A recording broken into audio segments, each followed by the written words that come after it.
Adar, I am honored to have you on here because I discovered your YouTube channel a few years ago, and I rediscovered you when I stumbled across your Twitter account in recent months. And you are one of the voices that I respect the most on Israel-Palestine because you are thoughtful, you're nuanced, you're a humanist, you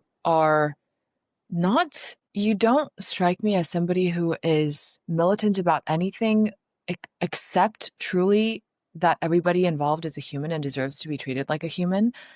And I appreciate that so much. So I want to start by asking you, how did that happen? And because your perspective seems a little different from the mainstream Israeli perspective, especially now in the wake of October 7th, how did that even come about? How would you explain what created this nuanced perspective for you? Sure. Well, first of all, thank you for those kind words and thank you for having me on. It's true that my perspective is quite different than the average Israeli. And interestingly, this shift in my perspective, as far as I can tell, began while I was in the IDF. I was guarding on base, and the thing people don't understand about soldiers, I imagine most soldiers, but IDF particularly because it's compulsory service, it's not, everyone needs to do it or almost everyone. It's a bunch of 18, 19, and 20-year-olds. Most of us don't want to be there. Guarding is boring. So I was bored out of my mind. And I was just looking at this poster on the wall. And the poster showed different Hamas training techniques. And there was a Hamas soldier crawling through sand. And I looked at him, and I'd been crawling through sand that very same day. And I looked at him and kind of saw myself in my sworn enemy and started to ask myself, wait a minute. If I was born in Gaza, would that be me? Or could that be a loved one? Does his family view him as a hero and me as a terrorist? Can that be? Is the biggest difference between us really dependent on which side of a line we were born on? Really? Now, this didn't change my views overnight. I think it takes a while for these deep-rooted, fear-based teachings to change. But in the years after getting released from the IDF and my mind started opening, perhaps psychedelics played a role in it, but in the few years after my service, I really started understanding that, we're just one human race and, we're all more alike than we are different. And I think that seed was planted that day when I was guarding. And over the next few years, that seed grew into, let's call it a garden of humanism. And I really understood that the path to peace is paved through the humanization of the other. That had I been born in Gaza, I very well may be Hamas or a supporter of Hamas. Should where we're born really determine if we the rights we deserve or our loss of rights? And I just really started. It just inspired me to do more and start to humanize both sides. So Mhm. fast forward to the 2014 Gaza, Israel's operation in Gaza, and there were two distinct narratives: Israel under attack or Gaza under attack. I'm like, why isn't anybody saying Israel and Gaza under attack? Why isn't anybody talking about the fact that the people are suffering on both sides? So that's what I started doing, and that's how I got into peace building. Can we double click on the psychedelics? Because I've heard you tell that story and I find that fascinating because I'm sure there are a lot of other, young Israelis serving in the IDF who are exposed to maybe pieces of data that might suggest to them. I mean, the humanity of the other is obvious to anybody who wants to see it, right? And it's not obvious when we are invested in not seeing it. So what was it about you that predisposed you, do you think, to even being open to that perspective, especially after being exposed to a different narrative for so long? And what role did psychedelics play in that? Because I am a big believer that, they can be a powerful tool for opening the mind and also opening the heart. But I'd love to hear how it sort of, the role it played in your particular journey. Yeah, sure. So, I mean, one of the most common experiences people have on psychedelics, from what I've come to understand, is this feeling of oneness, that we're all connected. And you take some of that back with you after you trip. And it's much harder to hate the other when you're connected to that frequency of oneness. Now, I can't attribute it entirely to that because a lot of Israelis after the IDF, they'll travel the world and they'll take psychedelics. And I do imagine it has an impact on a fair bit of them. It does seem like once Israelis do this travel after the army, they do become a little bit more open-minded, a little bit more understanding of the other. But I still very much am an outlier in Israeli society. So I know I can't attribute it entirely to that. And I can't attribute it to family or anything like that because I'm an outlier in my family life. So I just need to say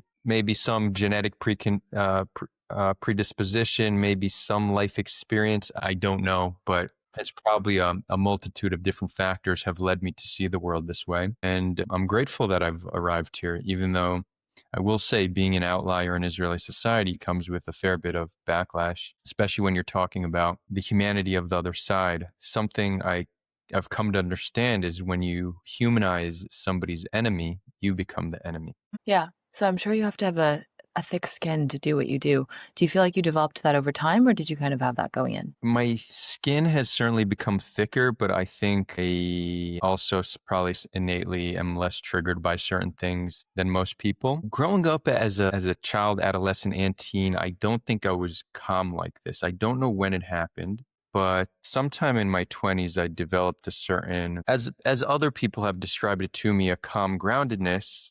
I don't know what to attribute to. Again, it could be age, it could be enough life experience. I was also like a club promoter and party producer, so that puts you in like immense stress situations. I don't know. I wish I knew what to attribute all these transformations. I constantly, people message me like, how were you not triggered when that person on stream said that? You were just sitting there. It's like, just words. But speaking honestly, it's not that it doesn't affect me. I'm rarely affected by people's opinions, but when I'm under attack, it does have an effect on me, especially when I'm being attacked for something that's untrue. People will make accusations about me or my intentions or misinterpret something I did or said. So that definitely, I feel it. But there's no way to speak an important truth and attempt to change the world, even in a small way, if you're not ready to deal with backlash. The only way to not be hated is to be small and not impactful. And sometimes I recognize maybe I'd be maybe net positive happier had I not try to make an impact. But I feel a whole lot of meaning, speaking this truth and trying to change the minds of those around me. So I'm willing to take whatever sacrifice and cost that comes with. And that's, backlash from my peers, occasionally family members. But, I'm here for it. And that speaks to part of what's so tragic about this conflict, right? Is it feels so existential for people, and there's so much trauma and pain bound up in it that anything that threatens their narrative feels on some level like a threat to their existence.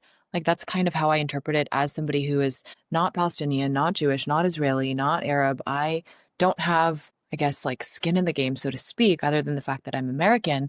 But when I view this and sort of view it from an open heart, I just see it as very traumatized people who are caught in this sort of gridlock that seems to almost get worse as each side tries to do what is in their short-term best interest or what they perceive as their short-term best interest. But it's almost like this Chinese finger trap of the more you try to, fight for justice on the Palestinian side or fight for security on the Israeli side, the way you go about it from this reactive, traumatized place actually ends up exacerbating the situation. And I feel like that's that's basically the conclusion I've arrived at. What would you say to that, and how do you sort of see this? Yeah, I would agree. If I could sum up the conflict in one line, it's hurt people hurt people. And I sometimes get accused of doing this like both sides where I'm trying to make it seem like it's like an equal suffering, but that's really not my intention. But when you're humanizing both sides, that sometimes there will be that perception. So I want to make it clear to the viewers and listeners that you will see me draw parallels between two sides in very different situations, different power dynamics. But when I draw these parallels, it's for a reason. It's because these are areas where we are the same. So, Israel was built by a group of extremely traumatized Jews, severely oppressed, persecuted. I mean, if anyone's interested, look at what the 1800s in Europe was like for Jews, and you'll understand the state of mind of the Jews that started the Zionist movement. They didn't have capacity for empathy for the Palestinians living on the land. For them, it was an idealist, radical movement in a sense. It's, we are going to create a homeland where we could finally be safe. But imagine people with so much fear, so much trauma, finally being powerful. We're used to being weak and powerless, and we don't know how to wield our power responsibly. We're powerful for the first time in 2,000 years. but we're still acting, or we're still in the mindset of the victim, of one that is powerless and fearing for their lives. So, our return here was very much with this idea of we will protect ourselves, we will be safe, no one will mess with us. But there's no way to show up on a piece of land and try to build a state for you and your people that excludes the native population without them responding violently. So their violence is very much, well, I don't like saying it's justified, because I think there's always another approach. It's certainly understandable that they responded to Zionism with violence, and we responded to that violence with even greater violence. And we've been in this cycle, and now Palestinians being severely traumatized, their expression, their resistance is often through the lens of pain and trauma, and it's a violent response. October 7th was horrific. It was done by a group of oppressed, traumatized people. Does that justify it? Does that make it okay? I would say no, but it certainly, I think we should be able to understand the conditions that create certain actions and certain outcomes. But people get upset at this conversation like, yeah, but in trying to understand, you're justifying. And I reject that notion. You can't change a situation if you don't understand the conditions that create that situation. So we need to get to the bottom of it. We need to understand how an innocent child becomes a violent adult. What happened to that child? So I'm dedicated to understanding those conditions and working to change those conditions. It's beautifully said. I think thinking about the innocent child in everyone that everyone once was is so clarifying and striking. And it brings things into perspective, I think. And I've also experienced the backlash that you get from attempting to humanize, because it's either seen as justifying horrendous atrocities from either side, or it's perceived as false moral equivalence. And I've struggled to articulate the difference between kind of what I'm trying to get at. And sometimes I feel like maybe I just shouldn't say anything, but I do feel very strongly that you're not creating a false equivalence when you say that humans, under certain circumstances, do relatively predictable things, and kind of what you end up doing and who you end up receiving as the enemy is going to depend on the circumstances that you're in. And what I've loved about binging your debates and watching your, live streams and recordings is that you articulate this better than anybody I've found so far. You are able to somehow have this expansive moral imagination where you put yourself in the shoes of people, and also kind of invite people without shaming them or judging them, but kind of gently invite people into that worldview with you, where you are prompting them to imagine what they would do if they were in the shoes of the other. And I think that's so powerful. I guess I want to unpack that a little bit and understand what you have found to be effective in sharing this perspective. And, not everyone's going to be open to it. Certainly some people are just entrenched in their views and are not willing to step outside of their narrative. But what have you found to be effective in inviting some of the people who might be a little bit more open? What works and what doesn't in your experience? Yeah, great question. I would say more than anything, if you show that you hear somebody and see them, they're more open to hearing and seeing you. So it's very hard to convince an Israeli or Palestinian of anything if you refuse to understand their pain and their struggle, and if you refuse to see the world through their eyes. So empathy is really the way to foster empathy in the other side. So that's the approach I generally take. It gets a little bit tricky because part of what I do is the humanization of the other, but I also believe it's important to change the institutions that govern the land, whether that's the government, the IDF, the courts. So I'm very critical and even sometimes demonize the institutions.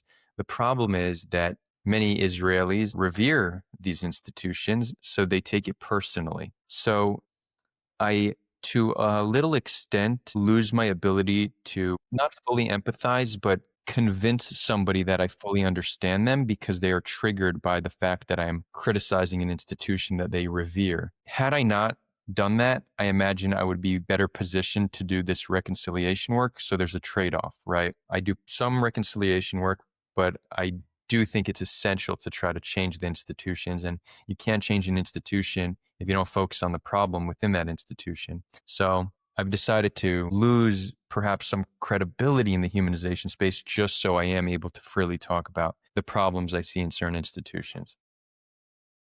Let's go into that. So I'd love for you to maybe it's hard to summarize, but kind of explain your general position for those who are listening who are not familiar with your work, and then go into what you think would be some of the more feasible ways that these institutions and policies can change that would start to de-escalate this extremely entangled conflict. What are some of the things that you think would be maybe not a full, complete, overnight solution, but they would help? So this is the hardest question, right? Talking theory, philosophy is easy. Talking about solutions is hard, but I'm happy you asked me because we need to be having these conversations. So first, just on a high level, right now you have a situation where you have around 6 million Jews and 6 million Palestinians living in the land between the river and the sea. This includes the West Bank, Israel proper, and Gaza.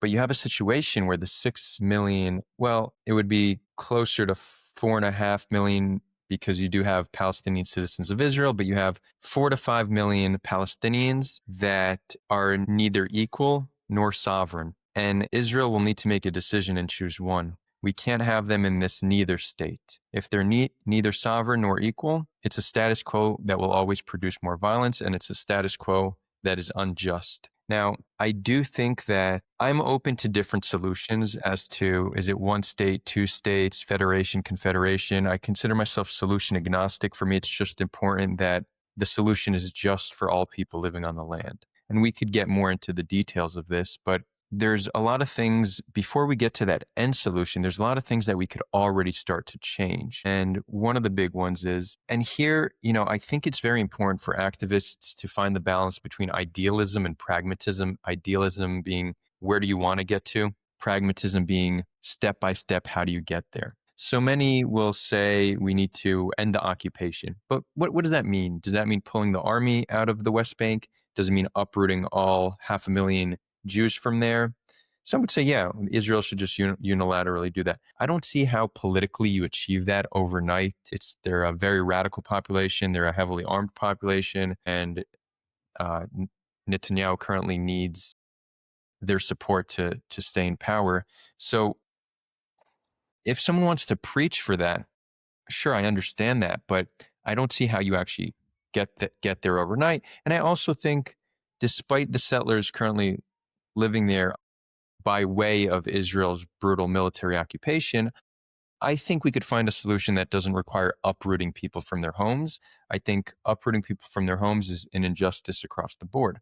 But so what can we do? Right now, the military presence in the West Bank is seen by Jews as an essential protector, but to Palestinians, it's considered an oppressor. How can we create a situation where the military presence in the West Bank is seen as a protector by all people? So I would drastically reform that military presence to maybe not even being part of the military, but a civilian force of Israelis and Palestinians that are highly trained and treat all people who they are there to protect with dignity and respect.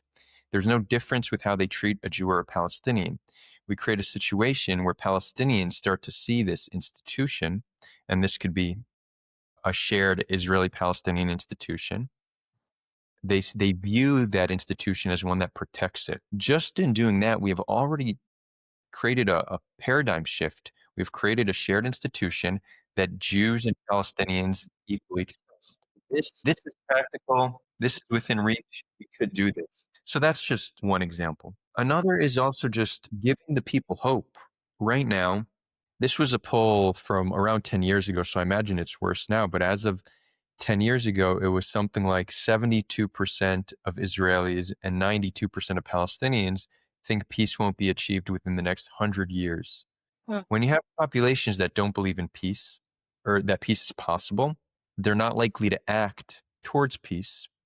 And when you don't have hope, you fall into despair, which fuels radicalization, which leads to violence. So Israel can give the people hope by laying out a clear path to peace. What does it look like and how do we get there? Right? It could be a 10-year plan, right? Because it likely won't happen overnight, but the process to getting there needs to begin not today, but yesterday. So in laying out this plan and inspiring both our nations as to what it looks like, you already begin to de-radicalize the populations. You give them hope and you give them something to work towards. That's another example. Third is education system. We should, regardless of what the solution is, there will need to be a reconciliation process because our societies are already integrated to a large degree and will continue to be integrated, right? Right now, you have 20% of Israeli population are Palestinian or Arab. They have a different identity, but ethnically, they're not different from their brothers and sisters on the other side of the border. And also,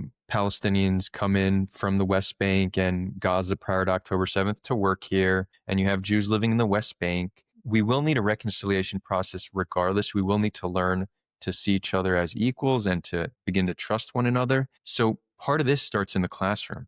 We can start to learn about each other's narrative. We could start to learn how to speak each other's language. This on its own will be also, this acts as a means of de-radicalization, and it also equips the population with means to themselves be activists and engage in a way that will bring us closer to peace and reconciliation. Right now, Israelis and Palestinians, not only do they not know much about each other's narrative, they have completely false understandings about each other's narrative, and we don't have all too many positive interactions with one another. Our interactions with Palestinians who are not Israeli citizens are the ones we hear about in the news committing terror attacks. The interactions that most Palestinians are having with Israelis are soldiers or settlers, neither of whom treat them with respect. So if we can change that and let our populations better understand one another, we can change the day-to-day interactions we're beginning to have with each other. And I think that could make a world of difference. I think that's beautiful what you're saying, and a lot of it is rooted in pragmatism. One objection I can hear people saying in my mind, and maybe the cynical part of me is saying, well, that seems like a chicken and egg problem because you also need to have the collective will on both sides to even participate in or even start to flesh out systems like that.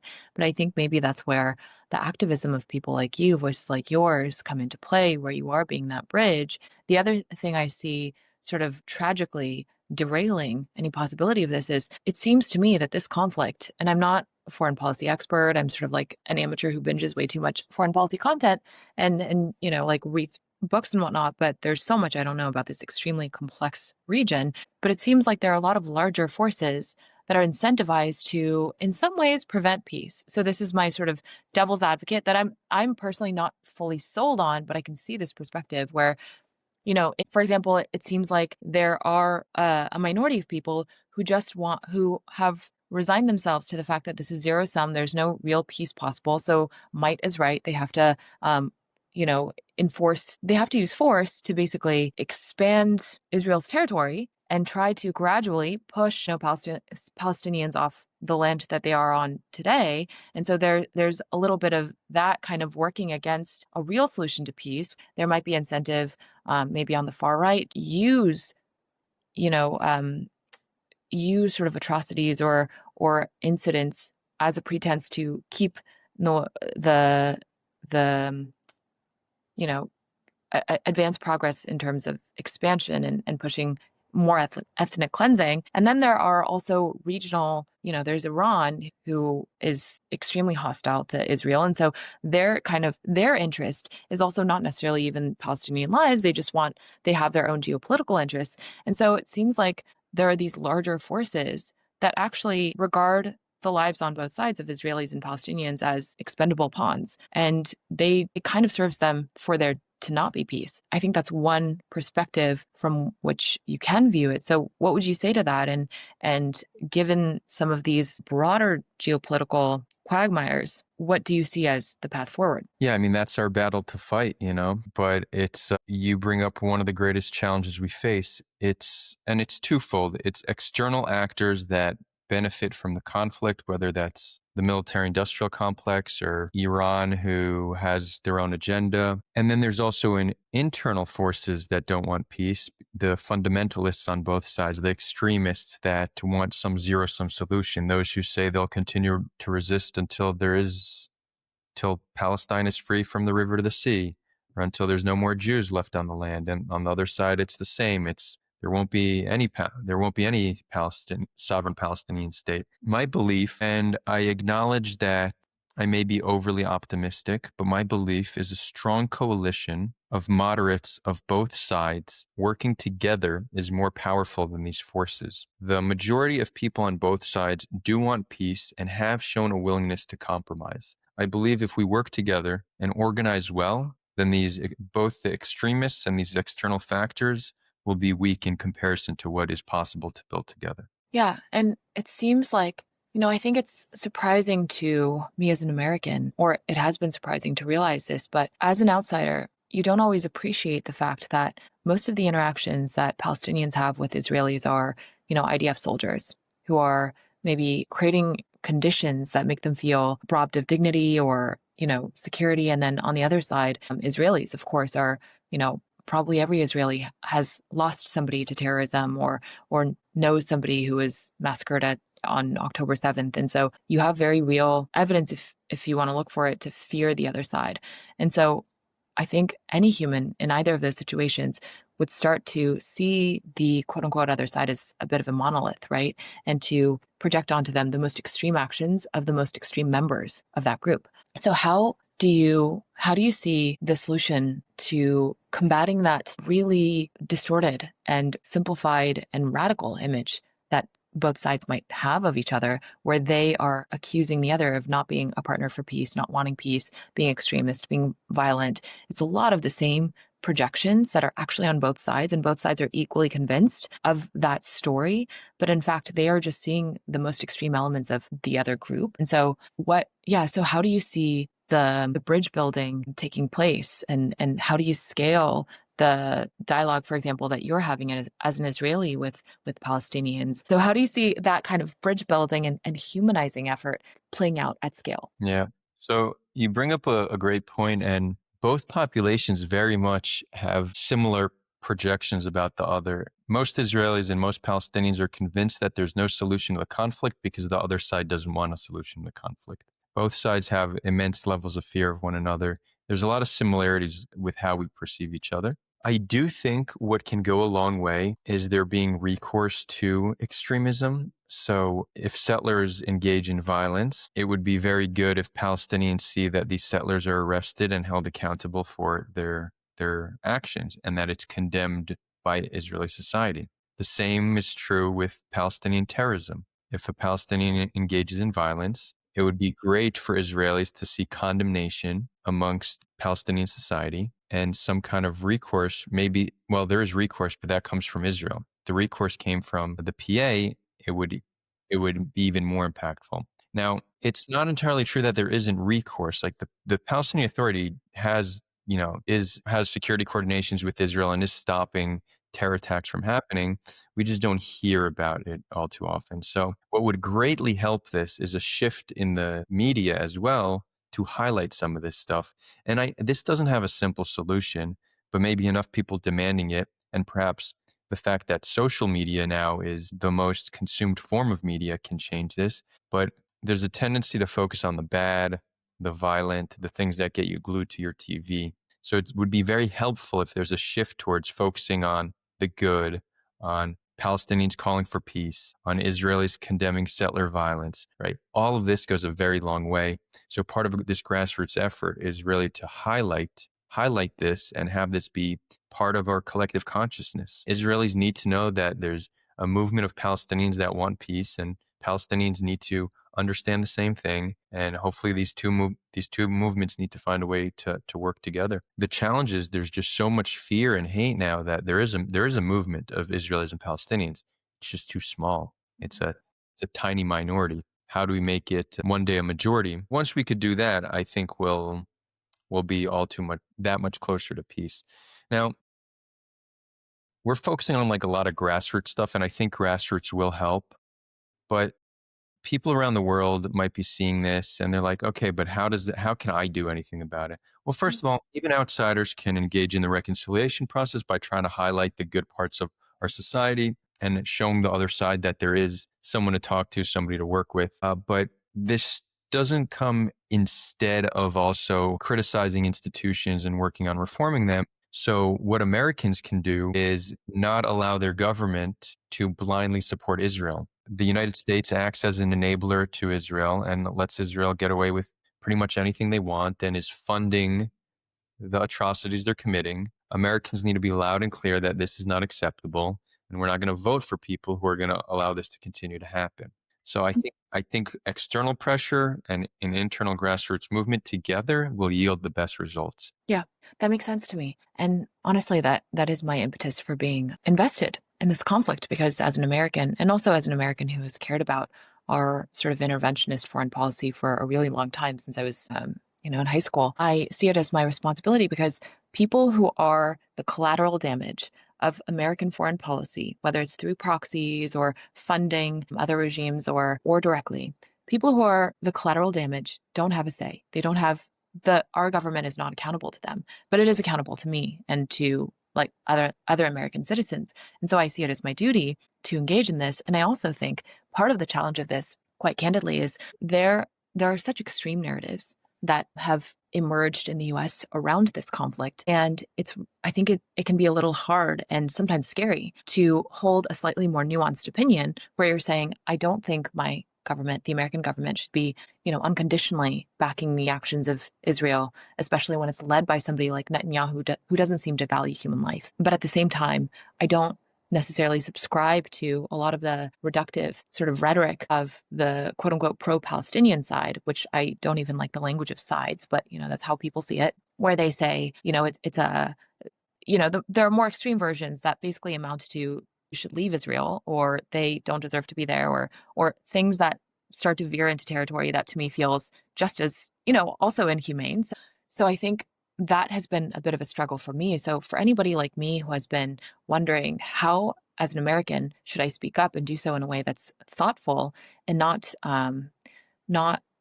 uncritical of sort of reductive tropes or rhetoric, what advice would you give? Yeah, it's a great question. So I think we need to separate legitimate criticism of Israel or Palestine, right? Palestine has their own institutions, whether it's the PA or Hamas. That's all fair game. You can criticize them all you want without demonizing an entire people and trying to create a justice for one side by creating an injustice to the other. So we could take a very clear stance. I condemn the IDF's actions. I think Israel needs to be transformed, but Jews have a right to live on their ancestral homeland and they have a right to be safe on that land. These two things are perfectly compatible. They often, for whatever reason, don't seem compatible. It thinks it's like, okay, if you're criticizing Israel, you want to destroy Israel.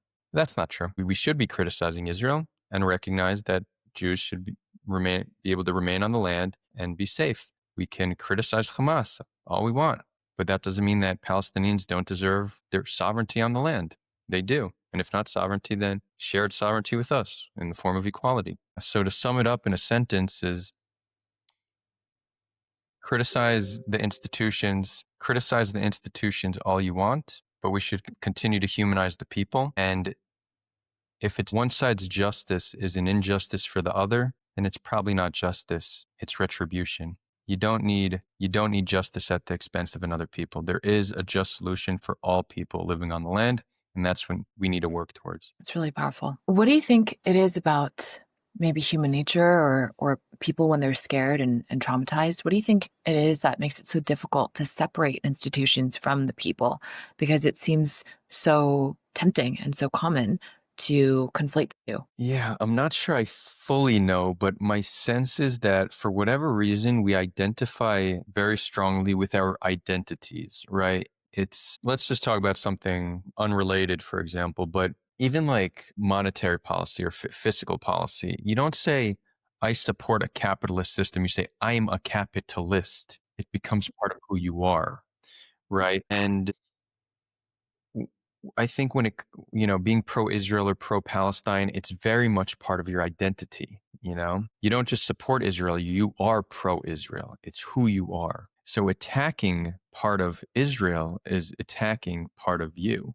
I get a sense it's connected to that, right? We identify too strongly with ideologies. So an attack that is anywhere related to that ideology, whether it's an ideology or an institution connected to it, it's still taken personally. I think perhaps it's also connected to the fact that many of those criticizing Israel do not care about what happens to Jews living on the land. So there's an association at play, right? overwhelmingly, those who criticize Israel are likely not universal humanists. So in a sense, my allies when it comes to criticizing Israel are not true allies. Many of them are Islamists, many are anti-Semites, some are both. We have a shared mission now to raise awareness about the atrocities Israel is committing.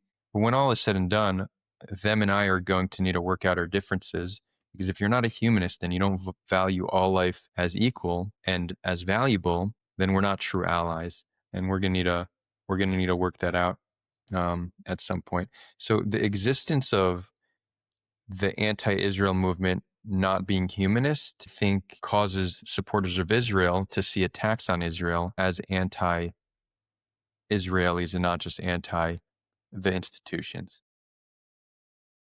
What do you say to people, maybe Israelis or pro-Israel sort of supporters? What do you say to them if they say, yes, maybe what you're saying has validity, but you're giving ammo to people who want to kill you and who want to kill your family and who want to kill us? So why would you ever do that? Why would you ever give them more fuel to fan the flames of anti-Semitism? What do you say to that? So I do get this a lot. And this is one of the reasons why people get very upset. They say, at the end of the day, you are supporting those who want to kill us. And I think that is actually more perception than anything else. I think that when the people leading the critique of Israel hate Israel and don't care about the people living on the land, that's a problem. It is better that those who genuinely care about the people living on the land are the ones leading in their critique. I would rather anti-Zionists follow my word and trust and respect me and have me be able to impact them even just a little bit than somebody who doesn't care for the Jews living on the land. Those who are just staunchly pro-Israel and refuse to criticize Israel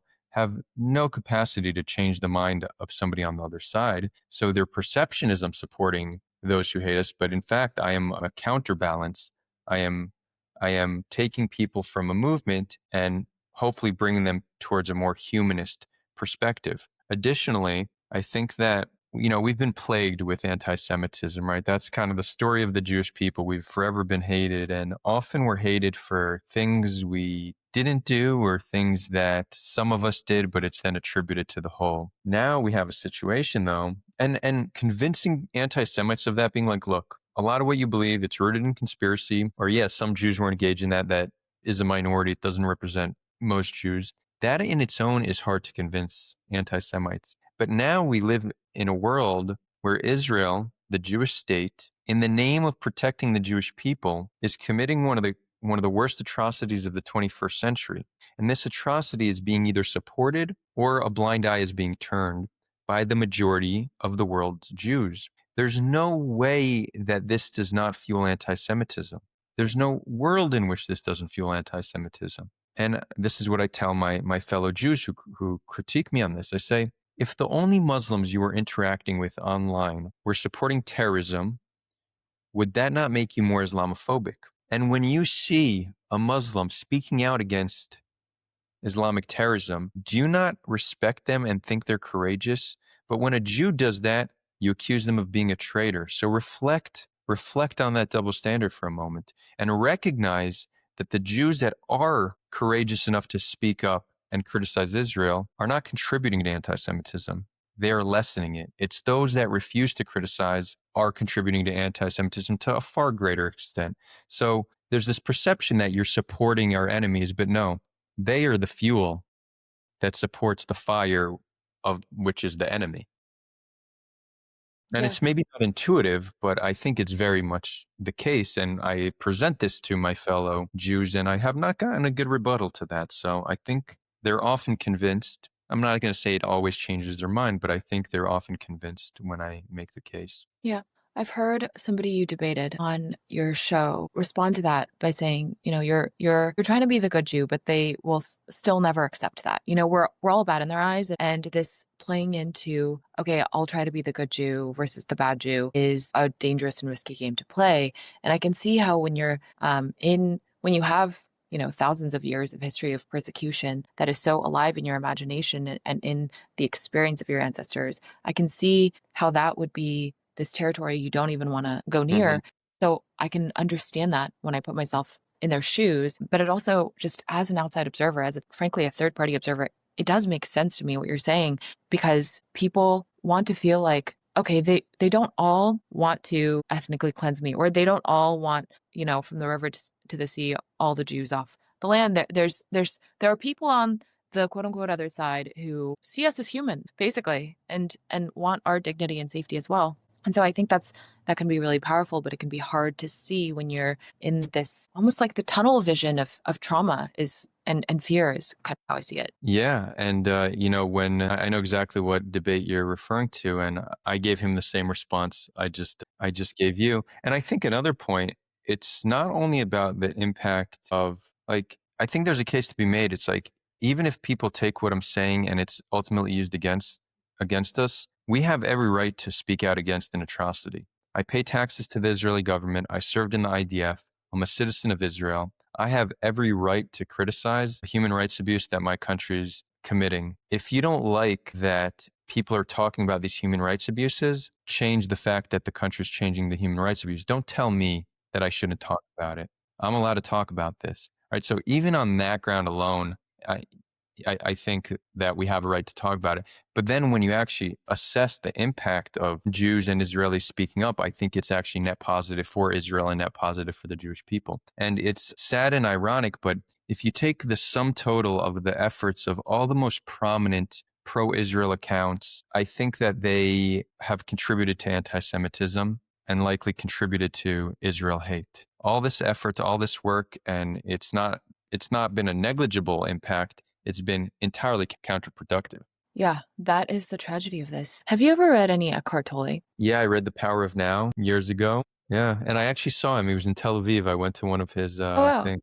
Yeah. That's cool. Yeah, I have to attribute a lot of my thinking around conflict, both interpersonal and collective, to some of the teachings of that book and his works, because what you said earlier about the way that we create these identities out of our, out of these things that we don't choose when we're born. We don't choose whether we're, in my case, Mongolian, born in Mongolia, or Asian or white or Jewish or what have you. We just don't choose that. And even some of the things we do choose later on, ideologies or beliefs, they all of these become such a part of our identity, and it feels existential when people disagree with us or threaten us, right?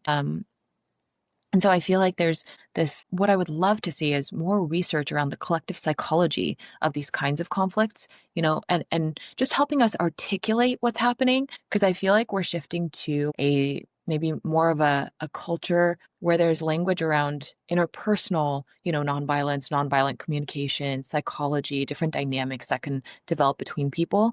But I think we've yet to become enlightened enough as a society, as a global society, to have language for that we use to identify what's happening in collective dynamics. But I really think when we arrive at that, when we finally sort of break through that threshold, it'll be really helpful for peacekeeping and resolving conflict, because it's almost like we're caught in these unconscious dynamics, but we don't even know how to name it, and we can't necessarily see it often. Very much so. It reminds me of a quote that I actually just, I don't want to say coined, but just came up with yesterday for the first time. And it was, if we cannot master the art of peace before perfecting the tools of war, we may be writing our own end. And I very much think we need to understand human dynamics and the psychology behind it, and what causes people to think it's okay to be violent towards others as collectives. And I think we know where our tendency towards violence comes from. I think it's a survival instinct that we developed, but it doesn't serve us today. And we need to be able to move past that as our weapons are getting more powerful. I don't want to be, a fear monger, but I do believe it poses somewhat of an existential risk as our weapons get powerful and with our strong tendency towards violence. And, humans are pretty amazing creatures. Like, we have this immense capacity for kindness for those in our in group, and an immense capacity for evil for those in our out group. Most of my extended family are far right radicals. They're settlers. They're some of the nicest people I've ever met. They're super hospitable. You meet them, you think they're amazing. If you talk to them about how they feel about Palestinians, perhaps you'd see a different side of them, but they're not bad people. So the question is, how do we make the whole world in our in group? How do we create a situation where there's no such thing as an out group? Once we do that, the world will see peace. And hold on one second. I'm just going to plug this in. Mhm. Awesome. I love that. Seeing the whole world as our in group. I think that's so beautiful. And in a way, I sometimes feel sadly that that is working against some of the primitive wiring of our lizard brains that needs to, find refuge in a tribe or a small village so we can feel safe in the world because that's how we survived for so long as a species. But I do think that now, first of all, I am like you where where I have hope and some degree of optimism that it is possible for us to move towards transcending some of those more violence as the first resort instead of the last resort impulses. And I think it's more urgent than ever, especially with the world moving towards nuclear risk, basically. And that is just becoming so much more real and even AI, right? In this AI weaponry, yeah. Exactly. Yeah. And AI is just like a turbocharge on anything you want to do, right? So it just takes human will, whether positive or benevolent or malicious and amplifies it. And so, which actually I think is a great seg into Head On. So let's actually talk about how you came up with the inspiration for Head On and what it is and how you see the potential of AI, which can indeed be used for so many different purposes in being a force for good and for peace. Yeah, sure. So first off, I can't take credit for Head On. I guess I could take partial credit for the vision for Head On where it is today, but the initial vision and the creation of Head On was by my co-founder, Adam Becker. Adam and I actually met through my YouTube channel. He emailed me probably 5 years ago saying he loves the content. How can I support you monetarily? Do you have a Patreon? And he ended up becoming my first patron, I believe. And we stayed in touch throughout the years. And then a few years ago, I founded another company called Grateful Giraffes, which I'm still a partner in. But when I did that, I took a little step back away from content. And I'd never done content full time. I've been involved in various entrepreneurial ventures. But when I started Grateful Giraffes, I really couldn't even do the one live stream a week I was doing. And Adam claims at that moment, it got him thinking, if Adar's not doing this, how can we do something instead? And how can we scale this? And then with developments in AI, he had an aha moment. Maybe using AI, we can scale civil discourse. And he told me about it and ultimately invited me to join him as his co-founder. And it was too amazing of an opportunity to turn down, too aligned with my passion. So I moved to an advisory capacity at Grateful Giraffes and hopped all in to Head On. And our goal, what we're currently building, is a platform designed for people with opposing viewpoints. And we're building different AI tools that help people find common ground, helps them better understand each other. And we believe that using AI and by creating this platform, we could truly scale civil discourse to millions of people around the world and create a situation where whatever the conflict or disagreement may be, through this platform, you're far more likely to find common ground than through any other means. Currently, social media is not conducive to finding common ground. It's not conducive to bringing out the best in us. We want to change that. We want this to be a form of social media that brings out the very best in us and is designed for just that, finding common ground with each other. The world is more connected than ever before digitally, but in a sense more fragmented and more divided than ever before. Israel-Palestine is just one conflict. There are many others. So we believe now more than ever this is needed, and we believe now the tech is finally there that we can do this. Can you explain how it works? So how does the AI help with the civil discourse? Like what would be an example? Yeah, so there's many things it could do. One challenge you have, so there will be one-on-one conversations, but there'll also be group conversations. One challenge that often we have in these virtual settings is that people are talking over each other and it's just not a good experience. So the AI can identify when this happens and mute everybody and say, person A, you've been unmuted, you now have 2 minutes, the floor is yours. So it could really organize the conversation in a way that's not chaotic. It could perhaps identify a lack of understanding between both parties and say, person A, can you please explain the position of person B? Essentially asking to steelman each other. That on its own will work wonders. Another is learning from people's solutions and constantly iterating on that solution. So it could hear what both people are saying, propose to both people a middle ground solution, see how they feel about it, and then iterate on that and do that over a series of many conversations. So we believe that the AI will not only help people understand one another, it'll also be able to come up with new and novel solutions to the problems we face and start to, make it part of our collective consciousness by building consensus around it, right? If it sees that this one particular solution, Israel-Palestine, seems to land the best for the most amount of people, but it's rarely spoken about. Put it in as many, keep bringing it up, keep iterating, keep having people discuss and debate it. Another thing is how do you de-escalate tension? So there's obvious things like breath work, right? Maybe the AI will pause the conversation and just have everyone take a few breaths, bring us through a breath work exercise. We might also discover through trial and error that breath work is not everyone likes it, or it might be too woo woo for them. There's actually nothing woo woo about breath work, but it has that perception that it's like, what, I'm going to take some deep breaths now. I want to argue with this person. Right? So it might need to identify your temperament and where you're at and what type of de-escalation works for you. So maybe some people, it wouldn't be breath work, it'll be humor, it'll crack a joke. And maybe that de-escalates tension. Another one is as people are speaking, there can be a live summary of what's happening. So people joining midway can see where the conversation is. It could show you points that have been agreed upon and issues that are still outlying that we still need to agree upon. And it also allows us to continue conversations from where we left off because it'll all be logged. So these are just a few examples of the tools that we're working on building. And I'm sure we'll come up with many more as the years go on. But the idea is essentially an AI facilitator that can facilitate at scale better than any human ever. Yeah. That's really cool. I can see it also having applications that aren't just around political disagreements, but also interpersonal, right? Because really just humans kind of have similar, the substance of the disagreements might differ, but really we just want to feel seen and heard and validated and valued and respected. And then we have an openness to other perspectives and we become a lot more reasonable after sort of that process is honored. And I feel like you also are the perfect person to be doing this because from the debates I've seen you moderate and the conversations I've seen you conduct, you do have that calm groundedness. And also I think moderation is deceptively not that easy. So I'm curious, what are some of the lessons you've learned from moderating, even, big debates like with Noam Chomsky? What are some of the lessons from both moderating other people's debates and also engaging in debates in a way that's constructive and not designed to, like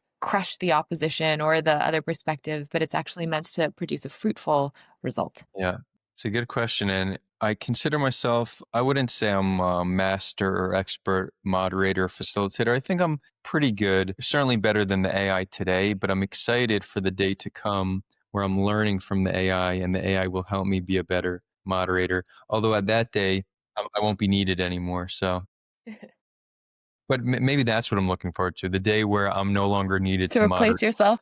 Yeah, I did a video a few months ago saying AI is about to take my job, and that's how I announced to the viewers what I'm building. And it was AI is about to take my job. Well, one thing is actually it's better to not frame it as a debate.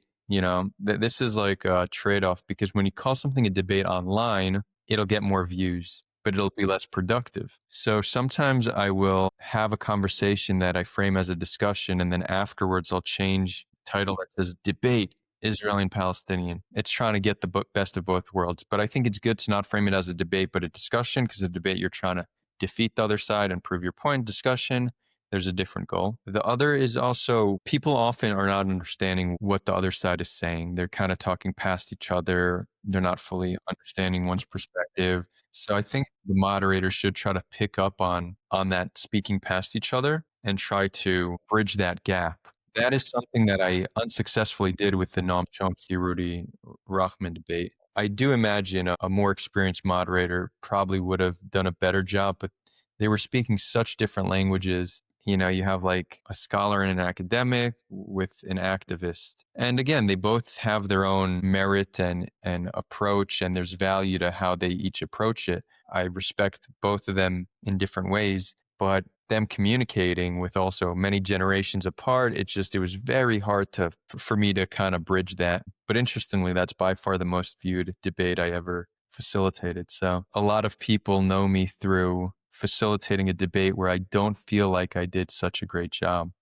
Mm. I also recognize that I am more critical of myself than what many others may be. So probably most people didn't notice it, but I definitely noticed that I could have done a better job there.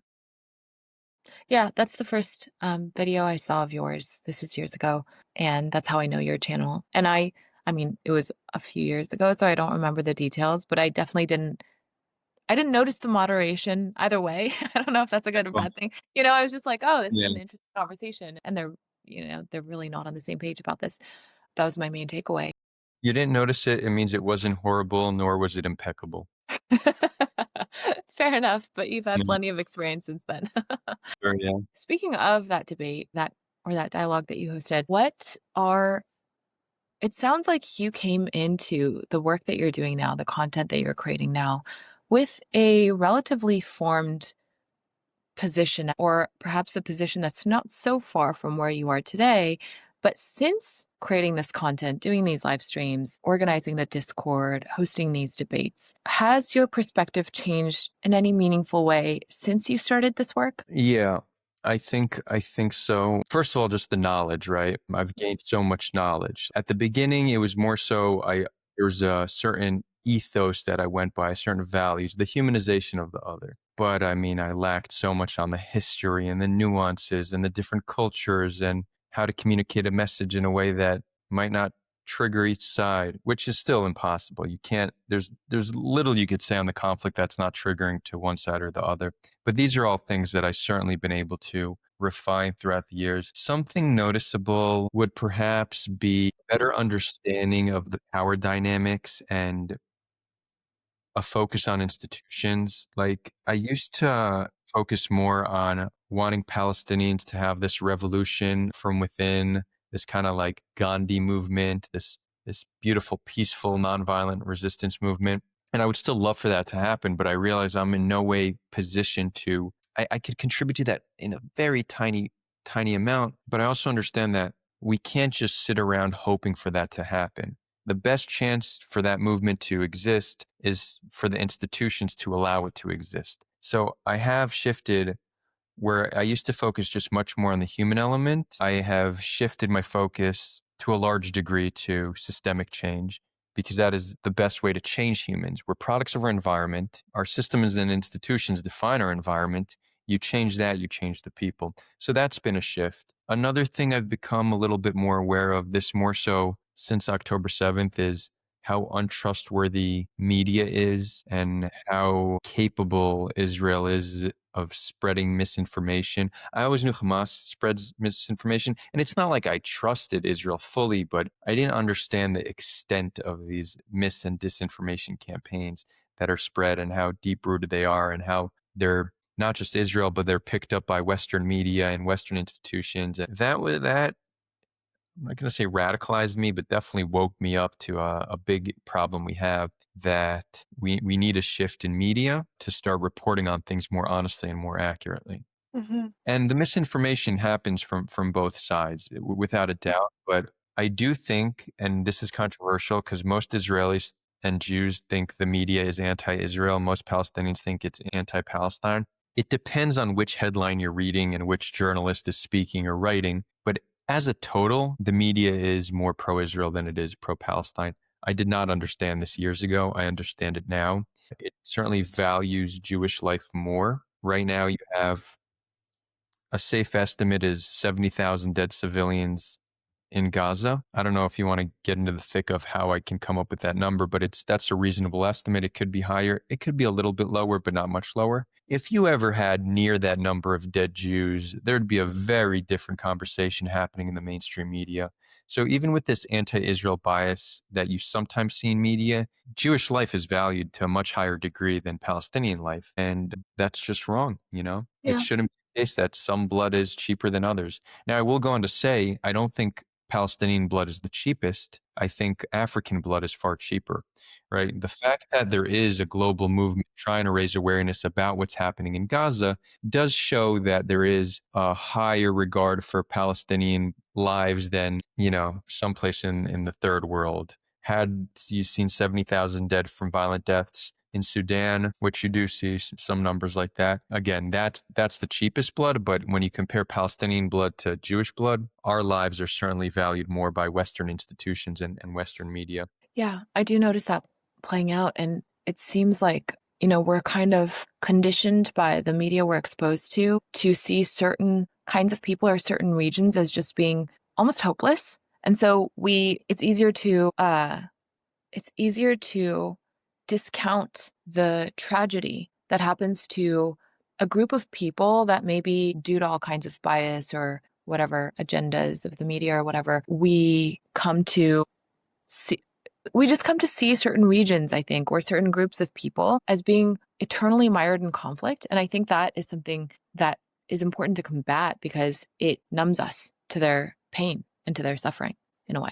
Right. Yeah. Yeah. Well, I want to end with a few questions. So, from all the conversations you've had and from all the work you've done, I want to ask you this in sort of both directions. What do Palestinians or pro-Palestinians often get wrong about Israelis, about Jews, about Zionism? And I don't just mean the people who are outright sort of full of hatred or animosity, but I mean maybe reasonable people who might have been exposed to different narratives and just are missing the full picture, but maybe they would want to understand better. What do you think they most get wrong as far as, the grievances or the experiences or the narratives of the other side?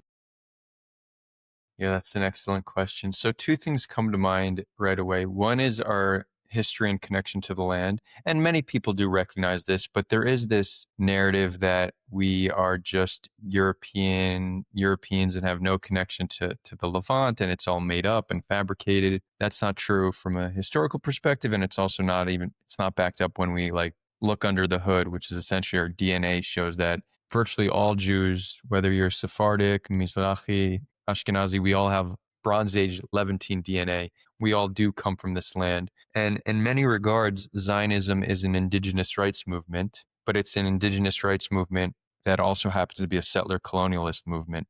Those are not contradictory, despite people thinking that they are. But had there been a similar movement by, let's say, here's a hypothetical that I like to use. Let's say there were Native Americans in the 1500s that were taken as slaves and brought to England, and they still kept their small community in England. And they very much became English in a sense. They started speaking English. They wear British clothing, but they always yearned to return and reestablish some kind of sovereignty in their ancestral homeland. I think that would garner a fair bit of sympathy from the Western leftist that has absolutely no sympathy for the Zionist movement because they see Zionism as this white settler colonialist movement that doesn't deserve sympathy. But so I think that's something I want them to reflect on that. Had it been somebody different, they very well would have had more sympathy. Now, that said, recognizing that Zionism is an indigenous rights movement does not justify human rights abuses in the name of Zionism. These are two completely separate things. And I imagine this is one of the reasons why people reject that framing, because it's seen as used in service of justifying human rights abuses. The other is what fuels most Israelis. It's not Jewish supremacy. It's not hate. It's fear. The policies we support, the reason why Netanyahu has remained in power for so long, the reason we support what's happening in Gaza and the occupation of the West Bank is simply because we believe that it will keep us safe, because we believe that it's essential for our security. The best way to de-radicalize Jews and shift the way they see the world is to actually make them feel more secure, which I think that's counterintuitive because a lot of people say the way you deal with the colonizer is by making them feel scared so they leave. But that's not the right approach when it comes to Israelis or Zionism. So that would be the two things I think I would like pro-Palestinians to recognize. Beautifully said. And I think, I, as somebody who's not Jewish, I heard, I would hear the rhetoric about this is our ancestral homeland. And I thought, okay, and I kind of intellectually understood it. But I think what I did not understand until relatively recently is, and I don't think this is intuitive to other people because it's so rare and I can't think of other examples. But the fact that the Jewish diaspora have been in exile from their ancestral homeland for thousands of years and have held on to this relatively cohesive mythology, not in the sense that it's false, but in the sense that it's a story about their identity that ties them together and keeps their people and their culture and traditions alive.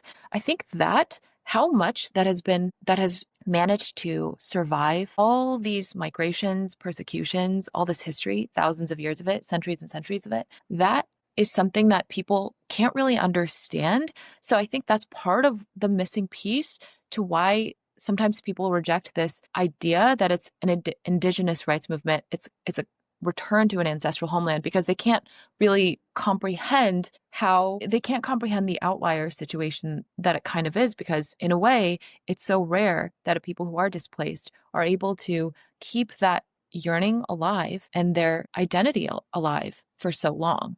Does that make sense? Yeah, I mean, it's kind of unheard of. There's never been a people who have yearned to return to a piece of land for 2,000 years and successfully done it. There's not other examples people can use as a reference point. But that's why I give this hypothetical to see how they would feel about it. But again, so I do think part of the rejection just comes because how our connection to the land is used as a justification for the human rights abuses. So people are not open to hearing that argument. So we need to stop using that as a justification for human rights abuses, but those shouldn't wait for that to happen. They could still recognize it. Yeah, Jews have a connection to the land. I recognize it to be a people who return to their ancestral homeland to be safe. And yet that doesn't mean that they can abuse the rights of others. And that doesn't mean that they can control another population without giving them equality or sovereignty. So two things can be true.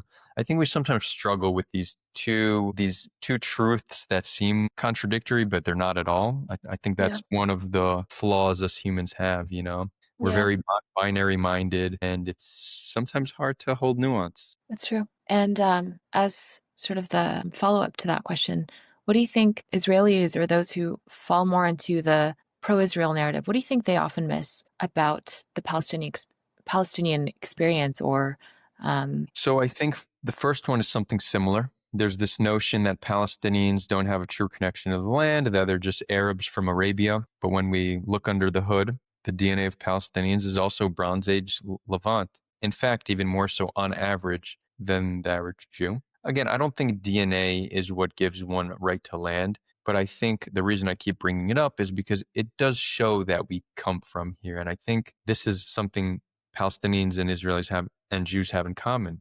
We're long lost siblings in a sense. We share some ancient lineage. So I think it shows that we both come from here and that we to some degree came from the same people. So I think that's one. Palestinians also are from this land. The other is that their hate and disdain for Israelis is very much understandable. It's often framed in Israeli society or in Zionist circles as irrational and extreme and must be a result of Islamic extremism. But Palestinians rejecting Zionism is as natural as breathing air. No people in the history of the world accepted a foreign population coming and claiming land for their own, land that was inhabited by other people. And all these claims about, yeah, but they weren't a state. Yeah, but we used to live here. It's all irrelevant. That doesn't change a damn thing in the mind of Palestinians, nor would it change a damn thing in our mind if the same thing happened to us. So there is a lack of understanding where the violence and where the hate comes from. It's attributed to the completely wrong things.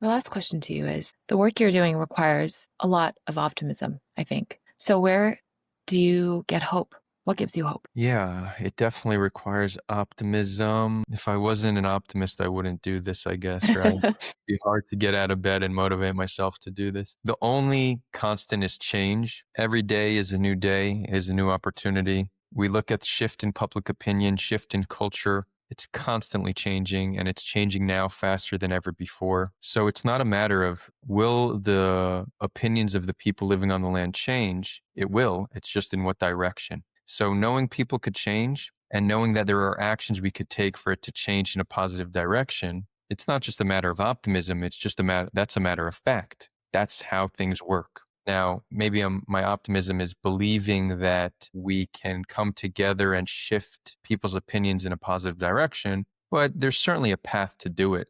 It's just no one fully knows how, but all we can do is try. And so my goal, I by no means think I'll be the one to solve this conflict on my own. I think I could change a few minds, and those few minds will change a few minds. So to leave it with the quote I really love, one to change a few to change many, many to change the world. And that's all I can really hope to do, just change a few minds here. Well, I already considered myself somebody who leaned more towards humanism and hope and optimism, but you have pushed me more in that direction in the most beautiful way. And you have a way of making things that other people see as unlikely or improbable. You have a way of making those beautiful realities seem not inevitable, but much more plausible in a way that I think is such a service to humanity. I'm really grateful that voices like yours exist, and I'm grateful for the work you do in the world. So thank you for being here. It's my pleasure, and thank you so much. And you conduct a great interview, I got to tell you. You killed it. I'm so honored. Coming from you, that sounds that's very that's really lovely to hear. Thank you. All right, thank you, Adar. Thank you, Dilma. This was great. I really appreciate it. I'm looking forward to whenever you post it, I'm happy to share it. Awesome.